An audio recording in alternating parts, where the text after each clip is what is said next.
Tara, sabayan nyo kami. Luto tayo ng tinola mga kachibog. Ito yung panghalo natin, oh, malunggay. Pati ito.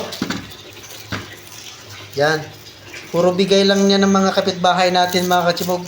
Ito lang yung binili namin, oh. Pero may gamot pa nga, oh. Papainit tayo ng mantika.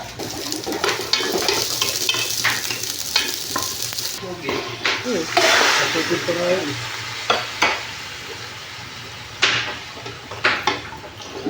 Di ba after namatay ni Kuya sa Pasko? Lalagay natin yung tanglad. Mas masarap kasi yung tinola kapag may tanglad mga kachibog, di ba?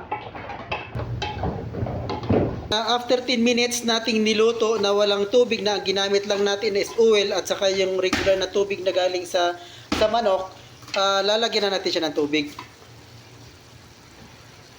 Regular na tubig. Tapos ito'y palakasan natin ng apoy. Hintayin natin itong kumulo mga kachibog upang atin nang malunod yung ating papaya. Medyo lumambot na. So ito ilalagay na rin natin itong ating papaya. Lagay na natin. Kasi pag hinuli ka ng pulis, pag pinakita sa pulis, hindi naman nasisino. Sa bagay, no?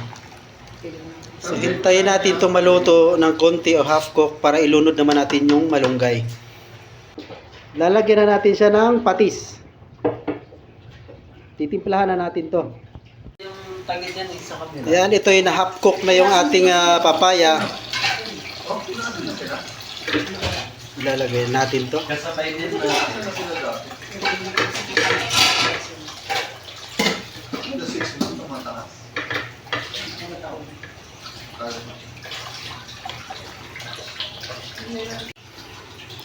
So, ito ay luto na yung ating papaya. Ito ilalagay na rin natin yung ating pangpinaling malunggay.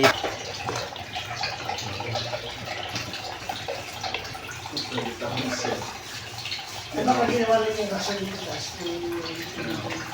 Kasi sa mga yung Parang sila ng dahilan. Sa tubig din daw. Siya naman yung paayos eh. Siya pa rin bayan. Luto na yung ating tinola with malunggay mga kachibog. Ito'y kakain na. Tara! Thanks for watching mga kachibog.